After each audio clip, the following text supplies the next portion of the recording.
నమస్తే సార్. నమస్తే మేడం. మీ పేరు? నా పేరు లోకేశ్వర్ రెడ్డి. ఎన్నికల ప్రచారాలు అప్పుడే స్టార్ట్ అయిపోయినాయి. మీరు ఏ ప్రభుత్వం వస్తుంది అనుకుంటున్నారు? మళ్ళీ నేనైతే వైఎస్ఆర్సీపీనే వస్తుంది అనుకుంటున్నాను. ప్రభుత్వం మళ్ళీ వస్తే ఇంకా ఎలాంటివి చేస్తే బాగుంటుంది ప్రజలకు అనుకుంటున్నారు? ఫార్మర్స్కి ఈ ప్రభుత్వం వైఎస్ఆర్సీపీ వచ్చిందంటే మంచి సబ్సిడీలు ఇచ్చి రైతులను ప్రోత్సహిస్తారని కోరుకుంటున్నాను. హలో, నమస్తే సార్. నమస్తే మేడం. మీ పేరు సార్? మహబూబ్ బాషా. ఎన్నికల వాతావరణం అప్పుడే మొదలైపోయింది. నెక్స్ట్ ఏ ప్రభుత్వం వస్తుంది అనుకుంటున్నారు? ఇప్పటికేమో రాజశేఖర రెడ్డి వాళ్ళ బిడ్డ జగన్మోహన్ గారు వస్తే బాగుంటుంది. నెక్స్ట్ అదే వస్తుంది అనుకుంటున్నారు? అదే వస్తామని మేమంతా అనుకుంటున్నాము. Okay sir. ఇంకా నెక్స్ట్ అదే వస్తుంది అంటున్నారు. ఇంకా ఏమైనా చేస్తే బాగుంటుందా ప్రభుత్వం? ఇంకా కొన్ని ప్రజలకి అవసరమయ్యే పనులు ఇంకా ఏమన్నా? అవసరం ఏంటంటే అవసరం చాలా ఉంది, కానీ కొన్ని ఫ్యాక్టరీలు అవి వస్తే బాగుంటుంది. ఇక్కడ రాయలసీమకు ఫ్యాక్టరీస్ ఎలాంటి చాలా మంది బీదవాళ్ళు ఉన్నారు, వాళ్ళకి ఏదన్నా ఉపాధి కల్పించడానికి కొన్ని ఫ్యాక్టరీలు రాయచోటు ఉంది. ఇప్పుడు ఇక్కడ ఎక్కడ ఏం లేవు. ఇక్కడ ఇప్పుడు జిందాల్ అక్కడ సిమెంట్ స్టీల్ ఫ్యాక్టరీ ఉంది, అది నిలబడిపోయింది. అట్లాంటి కొన్ని బాగా ఉండేవి ఇంకా పెండింగ్లు ఉండేవి క్లియర్ చేస్తే కొంతమంది బతుకుతారని, అందరికి ఉపాధి కలిగించేలా కొన్ని ఫ్యాక్టరీస్ మన రాయచోట్లో కూడా వస్తే బాగుంటుందని. Okay sir, thank you. నమస్తే సార్. నమస్తే మేడం. మీ పేరేంటి సార్? నాగరాజు. సార్, ఎన్నికలు అప్పుడే మొదలైపోయినాయి. ఎన్నికల ప్రచారాలన్నీ అప్పుడే స్టార్ట్ అయిపోయినాయి. ఏ ప్రభుత్వం వస్తుంది అనుకుంటున్నారు? వైఎస్ఆర్ వస్తుంది అనుకుంటాను. వైఎస్ఆర్ మళ్ళీ ప్రభుత్వంలోకి వస్తే ఇంకా ప్రజలకి ఇంకా ఎలాంటి మేలు జరగాలని కోరుకుంటున్నారు? మళ్ళీ ఇదే ప్రభుత్వం వస్తే ఈ పథకాలన్నీ మళ్ళీ ఇంప్రూవ్మెంట్ అవుతాయి అనేది మా అభిమానం. Okay sir. మీకు ఏమైనా ఈ కూరగాయల వ్యాపారానికి ఏమైనా సపోర్ట్ అయింది కదా?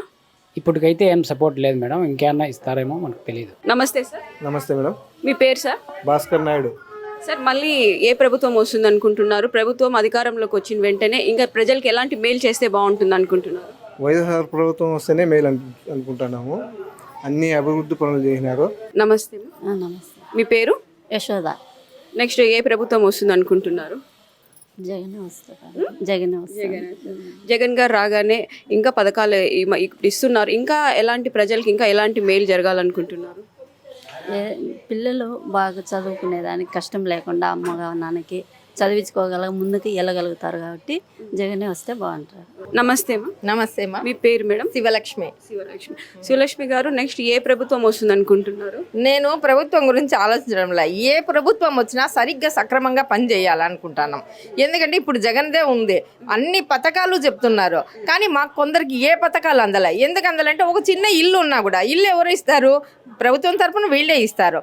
ఆ ఇల్లు ఉందని పథకాలు తీసేస్తే ఇంకెక్కడ ఉండాలా? ఏ పథకం వచ్చింది మాకు? ఏ పథకాలు మాకేవి వర్తించాలా?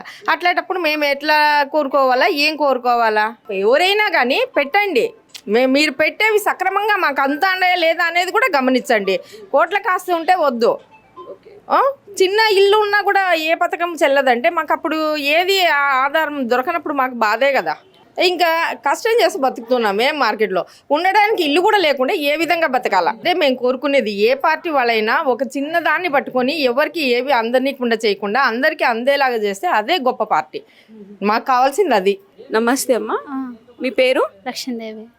నెక్స్ట్ ఏ ప్రభుత్వం వస్తే బాగుంటుంది అనుకుంటాను? వస్తేనే బాగుంటుంది. టీడీపీ. ఎందుకు మేడం? పిల్లలకంతా చదువుకి ఉద్యోగాలకి బాగా చూసుకుంటాడు కాబట్టి ఆయన వస్తేనే బాగుంటుంది. మనకేమి ఈ లెక్కలన్నీ ఉంటాయా? ఉద్యోగాలు వస్తే ఎప్పటికీ బాగుపడతారు బిడ్డలంతా.